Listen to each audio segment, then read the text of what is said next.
Hi, my name is Jesse Ward, and I am doing a speech. My call to action speech is on gun control.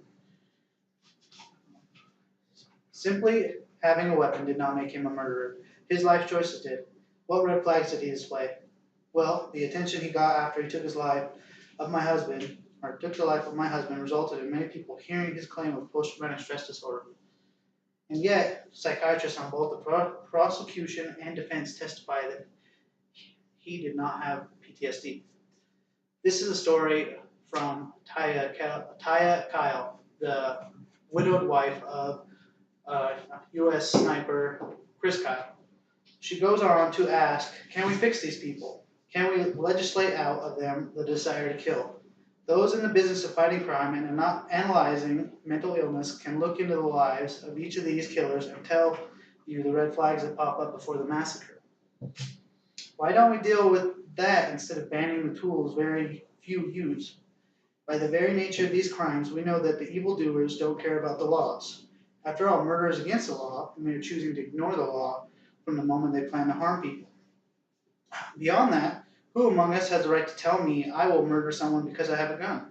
And who can tell me that I can only defend and protect myself in the way that they feel comfortable with?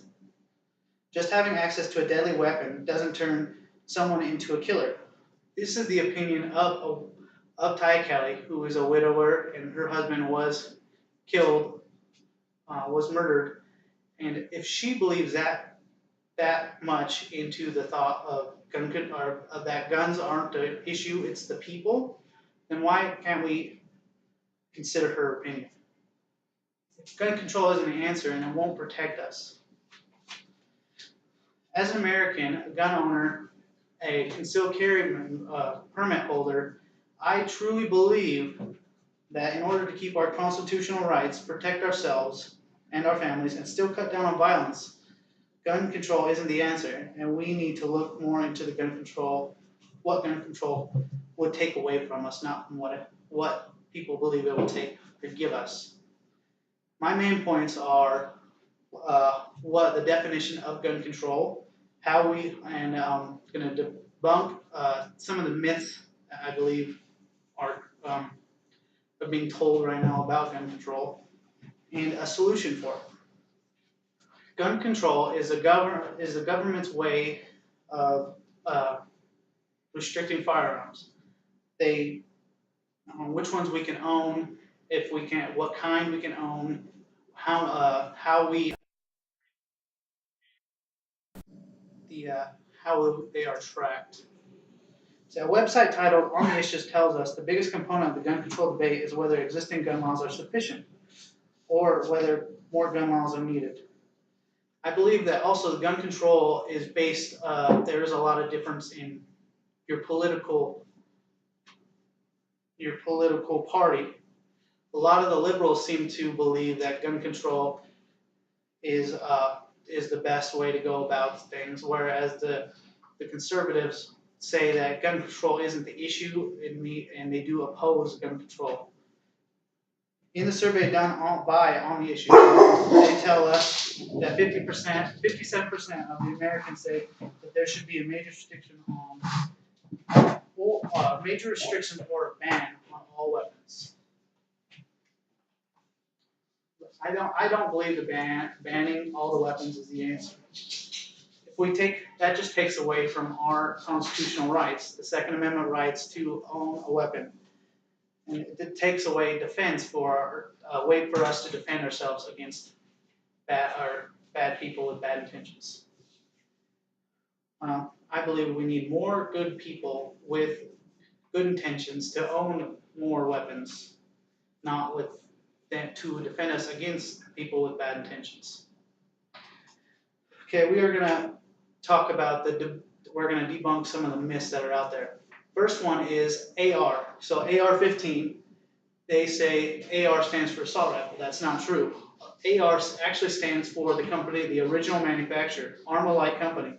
They created these guns in the 1960s, and so AR is actually stands for Armalite, not assault rifle.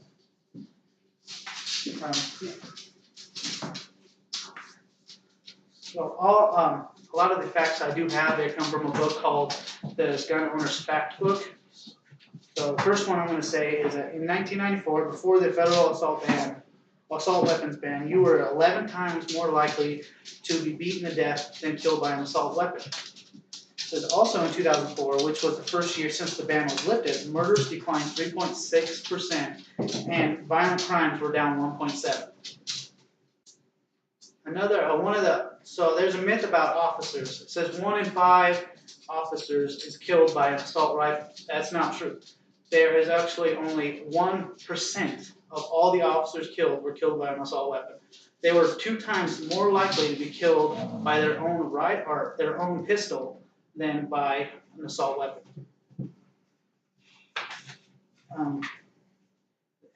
So the next myth is that assault weapons are favored by criminals. That's not true. In fact, criminals are more likely to carry 5 times more likely to carry a handgun than an assault rifle. It's easier to conceal, and it's a lot faster to move around in situations. Another myth is that stricter laws would have prevented the Columbine massacre. That's not true. When the Columbine massacre happened, those men actually broke 20 laws in order to get those weapons. So what's to say one more law would have changed that? And the last myth is that nobody needs an assault weapon. It's not true. Once again, the Gun Owners Fact Book tells us that there are many reasons people prefer to use these firearms. They're easy to operate. They are very reliable outdoors. You can hunt with an AR-15. You can. They're good to hike. A lot of people use them for 3-gun competitions that are very accurate, and you can do so many things with these weapons. And they are very valuable in self-defense situations for your home. And all these statistics have been disproven to be a problem, or to protect officers, or to fight crime acts and prevent massacres. Then what does our needs and wants for a weapon matter? Gun control is obviously not the correct answer. So this all leads us to ask the most needed questions. How do we keep guns in the right hands and out of the wrong ones? There's a solution here that requires some give from all sides of the problem. So a lot of the guns now, if one of the issues or one of the ways is to potentially get rid of all the weapons. I don't believe that's true. I don't think that will help at all.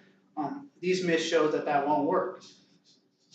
London actually has banned all the weapons in London, and now the highest used weapon, or the highest used thing in murders nowadays, is actually a steak knife from your house.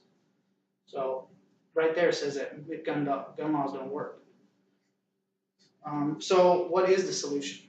I believe that one of the solutions is a higher examination on mental health. You know, like they have credit scores that kind of give like banks and stuff a way to show how the credit works. And so what if there was a health score, you know, that gave like a mental health screening, as long as it didn't affect the person's HIPAA, then why couldn't we do that for a gun owner or gun shops and stuff nowadays? Because it seems like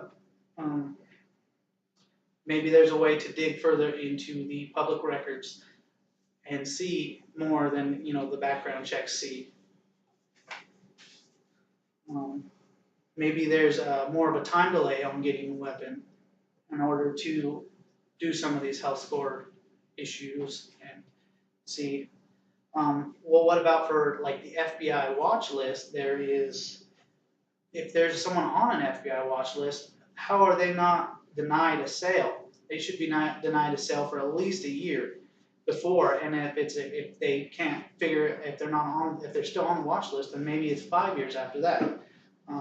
What about immigrants? What if for the first year that an immigrant comes to the United States, why not put them on a list they have to wait over a year without any issues before they can have one? And what about getting rid of the gun-free zones? Because that is shown to be the most highly utilized area for shootings. because you're less likely, a criminal's less likely to go to an NRA meeting where everybody's concealed carry compared to a gun-free zone where nobody's carrying and he's gonna be the only one shooting it up. If schools were places where parents and teachers were not only allowed, but even suggested to carry weapons, wouldn't our children be safer? Wouldn't it be better, have a better outcome of protecting them? There's always going to be more people with the right intentions of a weapon than those with the wrong ones in the same kind of setting. So why take away the rights to protect our young innocent children? I believe we need to teach children more about weapons than what they are taught now. Children believe that guns are bad and that people that have guns are bad people. That's not true. There are many times when a child could be using them as a gun hunting and can shoot and hunt and have a gun and be fine with it and know better than to shoot somebody with it. I don't believe taking away our guns is the answer. We have a fear for our children and what is happening in the world around them. We have a fear for if we are teaching them to stand out and be different and rise above it all. We have a fear for our rights to protect them by any means necessary. We have a fear for who we can even turn to for safety. We have a fear to say whose lives matter and whose don't, like there should even be a choice. We as a nation are starting to fear having control of our lives in our own country, where we are supposed to have freedom. Freedom is to be whoever we want to be, say whatever we want to say, and own whatever we want to own. If we don't stand up for our constitutional rights now, who will teach our children to stand up for theirs too? We fear them, but we fear the outside world and the government a little bit too much. I believe if we don't stand up, what is the world going to be like in 30 years? What are our children going to be able to do if they can't protect themselves? So I'm going to give you a hypothetical situation. It says, so your daughter's going to college. She's going away to college. She's going to be gone at least 4 hours away. She has her own apartment. But she has no way to protect herself. You would love to give her a gun, but you can't because they're illegal. So you get a call at 3 o'clock in the morning, and it's from a hospital. They say that your daughter's been beaten and assaulted and robbed of not only her possessions, but her own well-being. Why is it to say that that's okay when she could have had a weapon to protect herself? And it could have been a very different situation. The Columbine shooters, why weren't they delayed? There was multiple people that believed that they had mental issues and that they were still able to get weapons. The Dallas nightclub shooter was on an FBI watch list and was told by police by his ex-wife that he had mental issues. Why wasn't he stopped?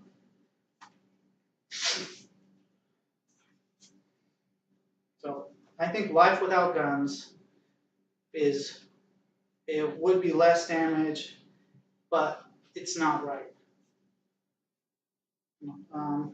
The ways to help us with the right way to use guns, but maybe more community meetings on it. May tell school board the importance of protecting our children. There are many veterans out there that have tried to create a guard system where the veterans that know how to use guns are allowed to guard the schools, protect them with guns. Why hasn't that been created? Taking away our rights makes us more vulnerable and less protected. Don't believe that. I'm going to leave you guys with a quote. It says, the time is now to speak up and make a change. The more we let the government decide, the more we let the government decide how we protect our family, the more our freedom we are willing to give up, and the closer it becomes to being extinct. Ronald Reagan said, freedom is never more than one generation away from extinction. We didn't pass it to our children in the bloodstream. It must be fought for, protected, and handed on to them to do the same.